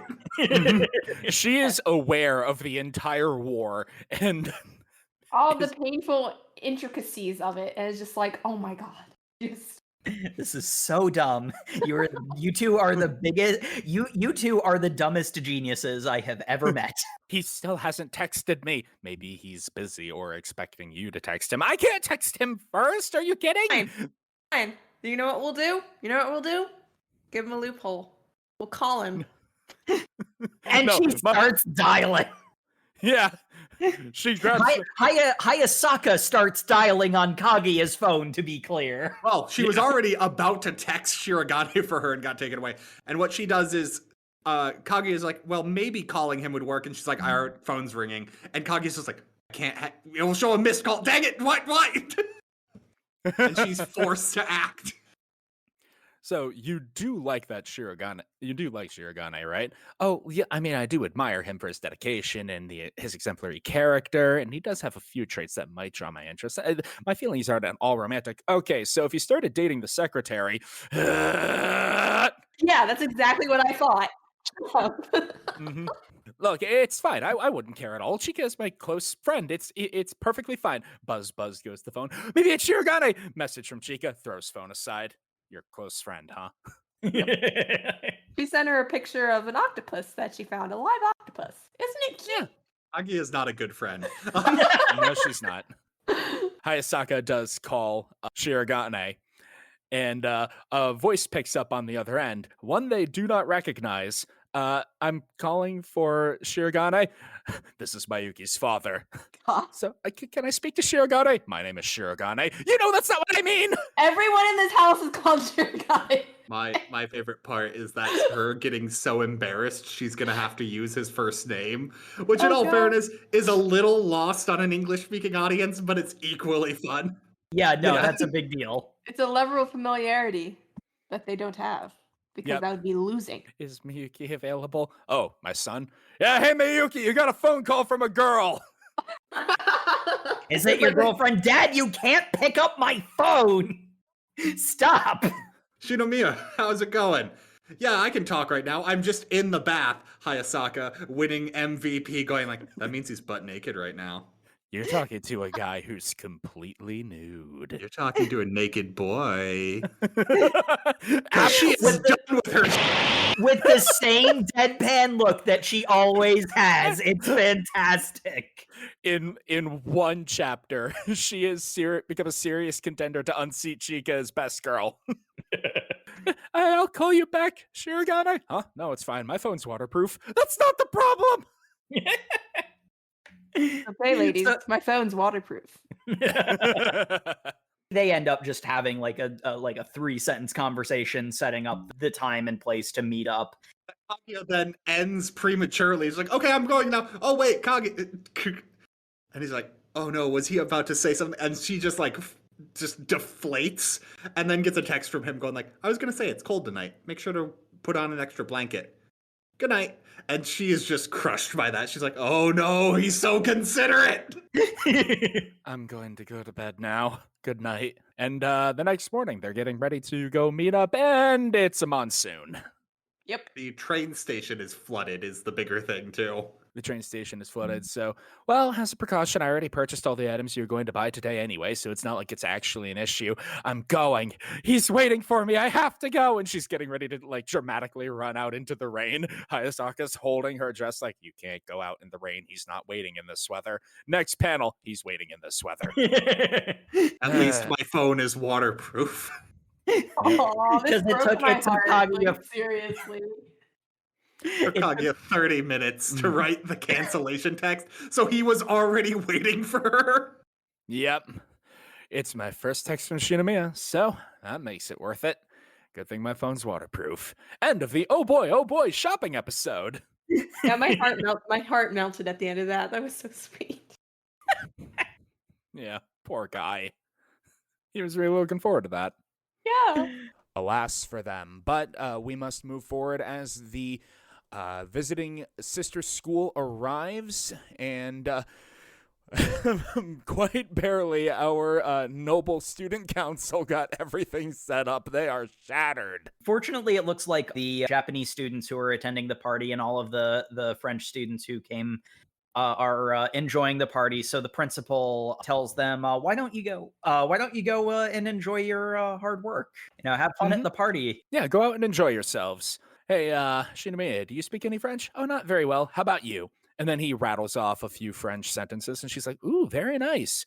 You won't even need a translator." I did just practice. I did just cram a phrase book. It's not that impressive. Very honest. I appreciate that. Mhm. Oh, you're too modest. And then one of the French students walks up and strikes up a conversation with Shinomiya, and she immediately falls into fluent French. My favorite subtle joke in this is that all the French students only want to talk about very technical like conversation, which would obviously be vocabulary words you would never pick up in a phrase book. Yes. Yep. And the thing is, it makes sense in this context, I suppose, because a few of the French students mention that they're interested in like Japanese culture, but also there's also reference to the Japanese politics and everything, which makes sense given the prestige of the school. So I mean, And they are sister schools as well. So they're French politically connected people too. So it makes sense that they would talk about higher level things than, oh, I just really like, Japanese things or stuff. It's just this is like the underlying thing is that Shujin Academy has a thing against impure students, which are typically people from poorer backgrounds that transfer into the school. And the fact that Shirogane is the president, despite not being not being like upper class. That's what makes him so much more desirable. He's forbidden. But more importantly, it means the headmaster is constantly testing him. Yes, he wants them to fail. Oh my god, I love this bit. Before Shirogane and Shinomiya separate, like Shirogane's like, "Oh my god, that was perfectly fluent French. That's amazing. You said you couldn't speak it well." It's like, "Oh no, I can't get the nasal vowels right." It's pronunciation. Principal sends one of the French students who's like the debate team queen or something over, and they keep building up how the razor blade queen or something. Yeah, Betsy Beltois, the sharp tongue will slay a man, the wound-licking razor blade. Also the fact that we have to remember that Shinomiya, like, he goes around trying to like snooze his way because he's intimidated. Because Chika, he smiles and nods. Yeah, he's trying to fake it because Chika also, because the reason she's at the school is because her family is her mom was a diplomat. Yeah, her mom's a diplomat. And I forget what her dad did, but she's also well connected and her father's side of the family is like in government, and then her mother's side of the family is diplomats. So she, she mentions in passing that Japanese might be her worst language, which honestly, with Chika, I buy that because that's the kind of illogic I expect from her. She's so polyglot, her native language is her worst one. Razor tongue lady gets sent by the principal to go test Shirogane. And she launches into extensive French, which the manga at one point is like, so he's not at all able to keep up with what they're saying. So here's a visual representation of what this sounds like from his perspective, and it's just windings. It's just a bunch of symbols, and it'll have like a little narration box summing up the gist of it, and he just keeps yes-ending her. Sarcasm that makes you feel as if someone just walked up to you and punched you in the face. Oui. A provocation that would shame both a parent and a lover. Oui, je vois. A character assassination so harsh it would make a grown man collapse in tears. Exactly. Exactement. This is going on for a while, and she is very confused why he's reacting this way. I don't know why they didn't come to the logical conclusion that he's just yes-ending everything she says. Headmaster suggests this. The headmaster, he's reacting as if he doesn't understand what she's saying. Yeah. His mental fortitude must be incredible. Unfortunately for our razor-tongued new antagonist, a powerful personal insult directed at Shirogane, and then a hand appears on her shoulder. Shinomiya can in fact speak fluent French. Not only fluent French, she speaks dirty French. Very dirty French. She does one where it's like, it starts off as like, I forget how the first one is described, but it's in the same style as the one that the antagonist was using. And then she starts to leave, and Kaguya puts her hand on her shoulder again and goes into an even more terrifying tirade. Something that would not be allowed by standards and practices is how an assault so extreme it violates publishing regulations. That just absolutely destroyed me. I was laughing for like 15 minutes. Shinomiya? Shirogane, it's not what you think. I have such a foul mouth. And meanwhile, Betsy is coming back to the headmaster. I've stepped on a tiger's tail. She's going to kill me. Japanese women are scary. What were they talking about? There's also a little bit of bonus like side thing at the end of that chapter of Shinomiya is so ashamed of the things that she said, and Shirogane is like, it's fine, I didn't understand what you said, but I could get from the context clues that she said something toward me you didn't like, and you were defending my honor, so I appreciate that. And then Kaguya, she says something in a language that Shirogane doesn't understand. And he tries looking through the French book, but we see a little thought bubble from Kaguya. It wasn't French. Today's battle result, both win. They saw each other's weaknesses. My favorite little bonus panel at the end is we get Ishigame from back going like, hey, I'll be in the next issue. It's probably not a good idea because adding more male characters to a rom-com is not advised, but whatever. It's amazing how like we've really only seen him in those like bonus panels, and yet I already think I understand his personality. Like that's impressive character writing for you. But yes, this brings us to the end of our reading. So, favorite character and favorite of the battles. Oh man, as much as I said that Hayasaka became a serious contender for favorite character with her immaculate showing in chapter 19, it's still got to be Chika. Chika's great. She's an absolute delight. She's a treasure. Yeah, She's a treasure. And she probably is more savvy than she lets on, and that makes it funnier. As for favorite one of the battles that we witnessed, I gotta say the coffee break was great because it was just the two of them logic spiraled into the conclusion both of them wanted, and then again Chika being the best ruined the entire thing. Let's go reverse order from the intro. Jacob, favorite character and favorite battle. Oh man, favorite character is a tough one because this is very much a character-driven series, and there really isn't a bad one in the group. One thing that I know for sure, I definitely kin with Shirogane the most, because what's sleep? My blood is made of caffeine. Technology bad. I don't know. I don't know. I identify with him, I guess. I once asked him to record an intro for this show, and he swears to God that it didn't tell me where it's saved to. I know you don't believe me, but it's true. I don't believe you.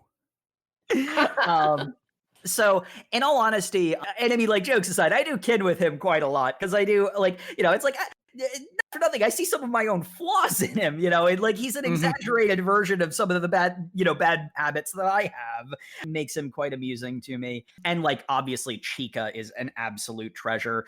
I love a lot of Kaguya's characterization because in a lot of cases, one of the things I really like about her is the fact that like we see in her head when she's not letting like her upbringing affect her thinking, how different she would be if she was raised a little bit differently. And I love that kind of character where there's like that nature versus nurture, like mental battle to them. But I'm not gonna lie, it only took one chapter. I think Hayasaka is actually legitimately my favorite, despite how little she was in. Because oh my god, like the way that she plays off of Kaguya, she brings out the best in Kaguya, and is also an absolutely spectacular character in her own right. It is honestly a razor margin between Hayasaka, Chika, and Kaguya, and it's probably in that order overall, but it's so close. Excellent.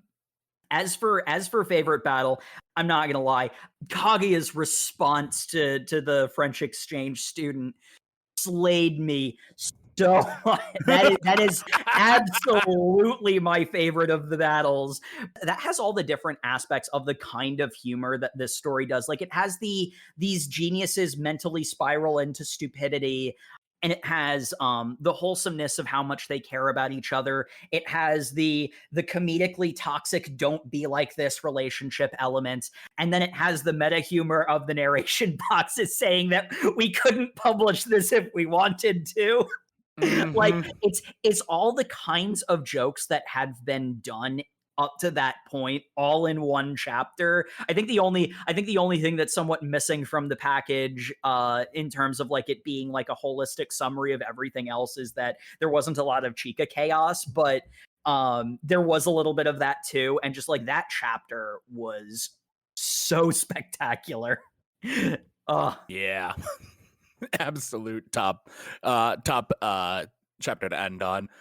Jay, favorite character and favorite of the battles. Sure. So, don't really have too much to add. So, at the outset, I began really gravitating towards Kaguya because, no, I find just her over-calculating nature and not necessarily wanting to be the first to initiate, I kind of relate to. All the shenanigans aside, or perhaps because of the shenanigans, Chica really shown throughout, just being that airheaded personality to kind of break some of the tension and to provide some of the outside viewpoint of all this craziness. I definitely do side with the idea that Chica is definitely wiser than she leads on. She likes to say that perhaps she has difficulty in picking up on social cues, and maybe she does, but I feel like there might be a little bit of intuition into that, where she might like consciously miss some cues, but she definitely is able to be there when she needs to be and rescue them from themselves. And then Hayasaka, I love her holding Kaguya accountable because, quite honestly, she knows Kaguya more than Kaguya knows herself, unfortunately. That's the reason why the series happens. Yes. Indeed. Favorite battle is very hard because I have to say it would be tied between, as we already mentioned, the coffee episode, but also if I had to give a quick second, probably would have to be the cockroach. Yeah. That's a really good one. Yeah. The cockroach one was hilarious. Poor Shirogane. Yes. Feel He bad was for him like in that one. literally dying inside. This was not a miscalculation on his part. He was literally dying. That does have one of my favorite panels in it, which is Shirogane going like, this bitch, asking me to do not only the impossible, but beyond it. I am rethinking this crush. And Matt, favorite character and favorite battle. Oh, Hayasaka. There is literally no contest. Hayasaka is the best character in this entire thing. Since everyone else already mentioned her, though, I'll do a runner-up, even though I know no one will get this. Maki is the name of the girl who cries whenever Tsubasa is on his date with... I don't even remember his girlfriend's name, but I remember Maki's name because she is so sad. The guy her friends were bullying ended up dating the popular girl in her group. Yeah. But Hayakasa just wins out. She's great in the episode where Kaguya wants to walk because she's just like, yep, nope, I am willing to lie for you to get you to do it on a dot. And then, my favorite battle is the getting Kaguya to text him. Like, that's just hilarious. Hayakasa just going like, well, we'll just text him. It's super easy. Just do it. No, I don't want to. Just do it. I don't want to. Steal his phone. Hey, Shirogane, when are we gonna... No, stop! Yep. And then, I don't know. As a runner-up, I'll pick for favorite battle is the love quiz in the magazine where Kaguya explains when she had her first time. Yeah. Oh my god. Miscommunication. I didn't mention a second favorite, but that was my second favorite. 100%. That's my second favorite too. It was so hard to read. I was cringing so hard, and that's exactly what I wanted from you. It was so great. funny. It's so funny. I just had to. As soon as they said the nephew, though, I'm like, okay, there's a miscommunication going on right now.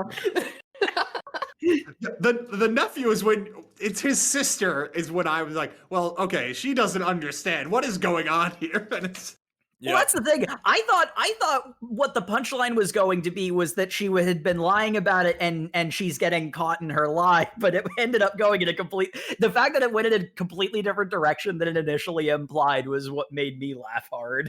That's my favorite little side joke is the panel of her sexual education, which is Pistol and Stamen kissing.